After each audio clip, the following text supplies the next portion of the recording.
All right, Native American policies. I'm going to go as far back to briefly talk about Native American policies from the first colonial settlements. So it's important to know that the one country that developed relatively good relations with Native Americans is France, and the French are going to depend on Native Americans for the furs that they are basing most of their New World colonies around. So French settlements are initially founded and centered on fur trade. So they are going to develop relatively good relations with Native Americans. The French, if we're taking a look at, I'm just going to draw essentially the New World as best I can. Here's Canada. This is Canada up here. This would be Mexico, which goes like this, and something like, how's it go? It goes like that. There you go. South America. Oh, never mind. I get it. Still present. South. Here's. We got. This is Caribbean. All right. Yeah. After the war. Oh, so no. Hold on. This is good. Is before. Yeah. So antebellum, pre-Civil War. Postbellum, post-Civil War. Okay. Have you ever heard of the band Lady Antebellum? That's so racist, though, isn't it? Isn't that like, because saying Lady Antebellum is like lady before the war, meaning the South was at its peak before the war, meaning it's not racist? No, not necessarily. I see the yeah, I see where you're trying to go with that, but it's not the case. That's like saying anyone from the South is racist. I mean, that's not the case. So, all right, the are going to first come through up here through the St. Lawrence River down here. So there's a lot of French settlement in here, down into here, which would be Michigan. Eventually, slowly enough, there will be French settlement along, very sparsely populated along the Mississippi River. They have relatively good relations with Native Americans. Other than that, the Spanish exploit Native Americans, transfer lots of diseases, exploit their goods, gold and precious metals. It is not a pretty picture if you are a Native American living anywhere in here, or anywhere in here. This is going to be Portuguese, which is today Brazil. That's why they speak Portuguese in Brazil, and this actually extends way out here like that. So it's not good if you're part of the Incas, which are here in Peru and South America. It's not good if you're part of the Aztecs, which are the central Mexican nation. Any of the Caribbean islands. This is the Arawaks and some of those other early Native Americans, not good. And then Native Americans on the eastern seaboard, similar. The Pilgrims are going to have a couple years, give them 20 years, and then Native American relations start deteriorating. Here in Virginia, this is the Powhatan Indians, which is Pocahontas. They're not going to have good relations with the settlers there at all. Down here is going to be the Cherokee and some of these nations. They're not having good relations with the Spanish, nor the early American settlements here. Yeah. What was the name of the one guy who went and lived with the Powhatans? Didn't they like kidnap someone? No. He's talking about no. It's not Geronimo. Oh my gosh. Didn't he get like kidnapped and then Huh? Yeah. Is Squanto? No, I think he's the one with it the. was an English guy who got like kidnapped. No, it's a no. I'll look it up when we get done with this. I know it. He's one of the first people to he sailed around on a ship, learned English. He's a Native American. Trust me. All right. So, anyways, I know who you're talking about though. Any type of early Native American question you see multiple choice wise, you need to know that unless it's dealing with the French, it's not going to be good relations with Native Americans. The next big turn in Native policy.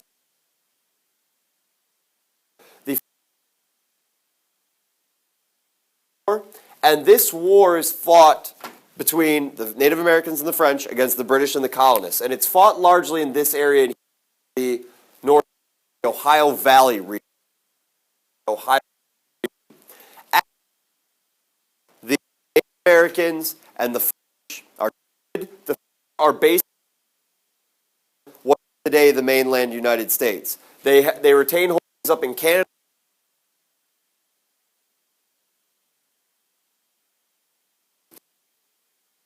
losers.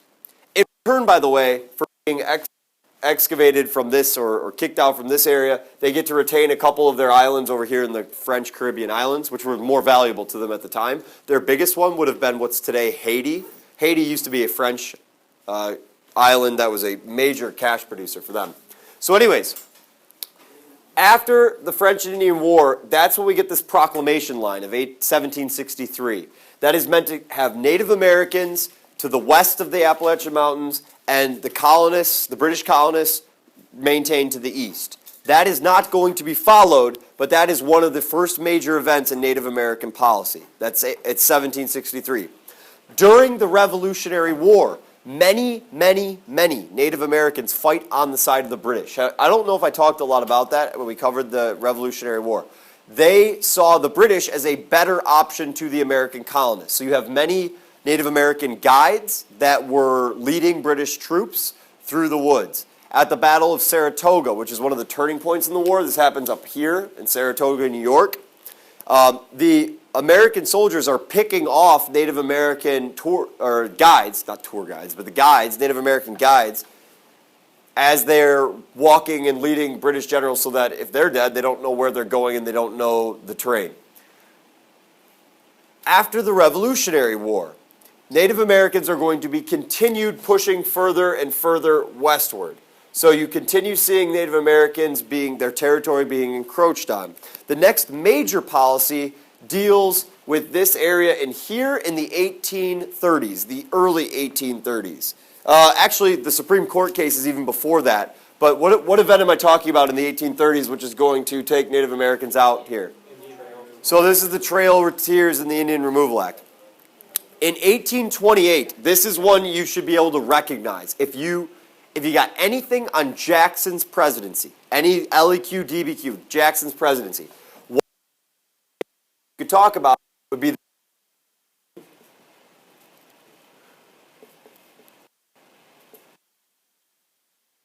is Georgia.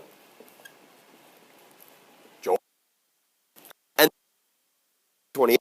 The Supreme Court rules in favor of the Cherokee Nation, saying that they are independent peoples that have a right to this land.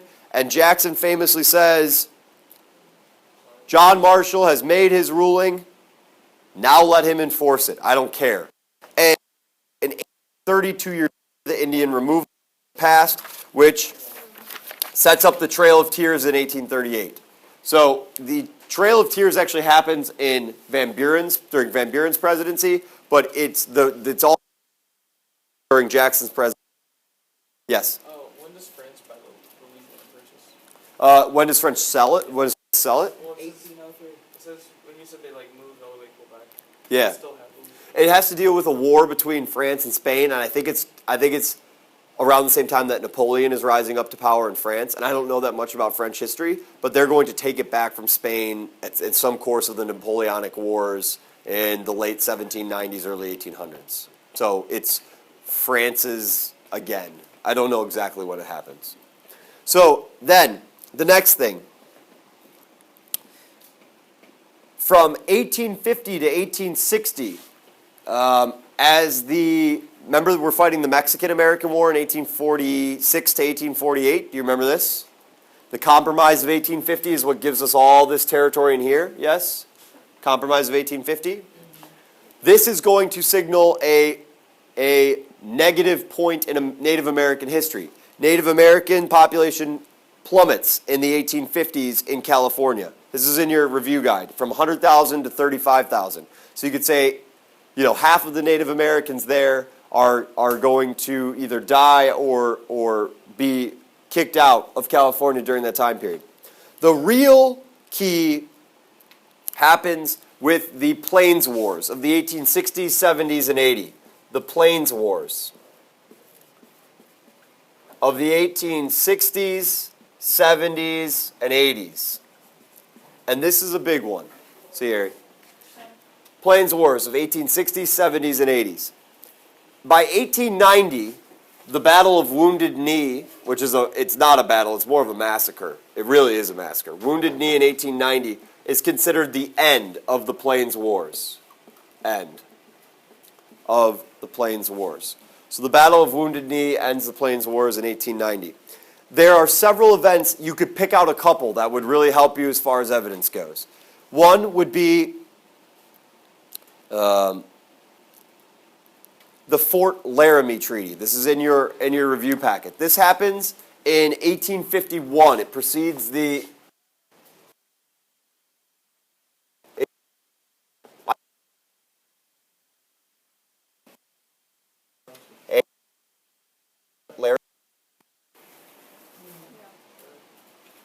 Yeah. And basically it grants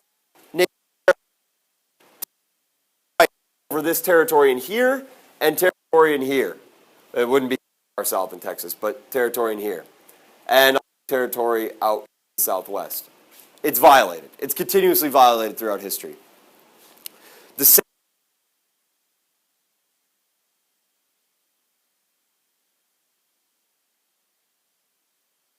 writing about. When she writes her book, you might see her name. Her name is Helen Hunt Jackson. And she writes a book called A Century of Dishonor. Century of Dishonor. And it's all about how bad we've treated Native Americans. And one of the things she describes is this massacre at Sand Creek. Sand Creek Massacre.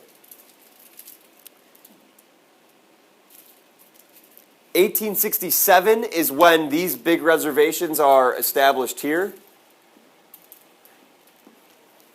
in the Dakotas and in Oklahoma. Let's see. You could do the Battle of Little Bighorn, which is Custer's last stand. That's in the 1870s. That is U.S. cavalry troops that were slaughtered by Native Americans. You could talk about Geronimo and the Apaches surrendering out here in the southwest. This is a big one out here, Geronimo and the Apaches. And the big one that you must know is in 1887, and it's the Dawes Act. And this one we've gone over in other review sessions. Remember, it dissolves Native American tribal status. It individualizes land ownership. And it provides a path to citizenship after 25 years, the Dawes Act of 1887. That's the slogan, that's the inappropriate one that I won't say on camera, but you can think about it in your heads. Dissolves Native American tribal status, individualizes land ownership, citizenship after 25 years, which 25 years is a long time to wait to become a citizen.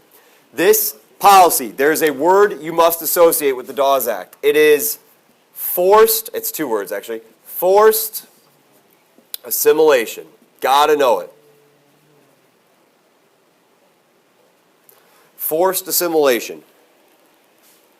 There's a slogan you will sometimes see, and it's "Kill the Indian, save the man." How about, we have? Okay. Good. Kill the Indian, save the man.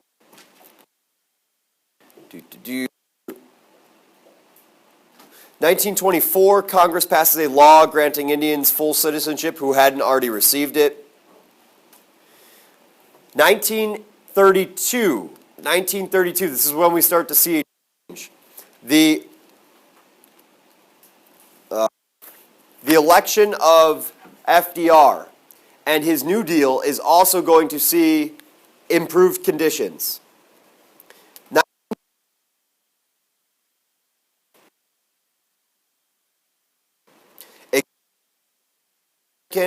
It authorized tribes to form councils, and it turned back the individualized land ownership. So you could own it within tribes. And so in the 1930s and 40s, we have this more liberal, nice policy to Native Americans. By the 1950s, that all ends. Eisenhower, in the 1950s, has a policy called the termination policy. And it's right back to forced assimilation.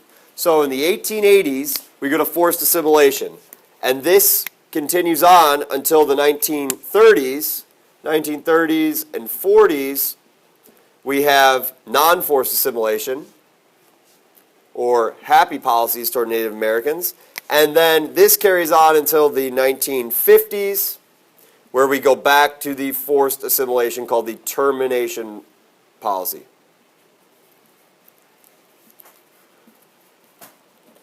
Now, the only last thing that I would say is that in the 1970s, this is one you're likely to see in a multiple choice, we have the beginning of the AIM movement. And this is one I didn't talk about, I don't think, in all the classes. The AIM movement, which stands for the American Indian Movement. The American Indian Movement. And unlike previous movements, Native Americans are advocating for increased recognition for their rights as tribes. They're trying to have recognized. Let me read about the AIM movement. I got a little blip here on it.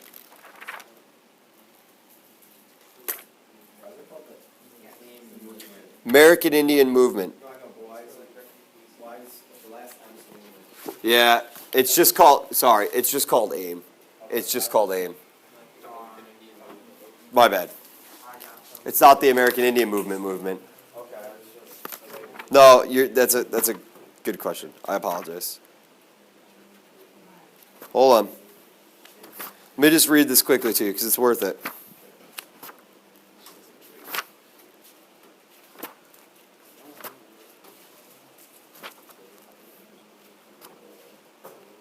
All right.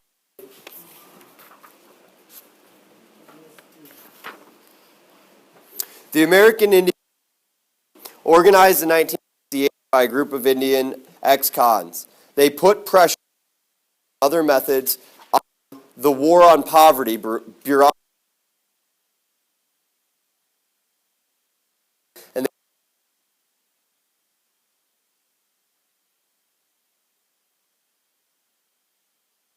AIM is a civil rights movement, essentially.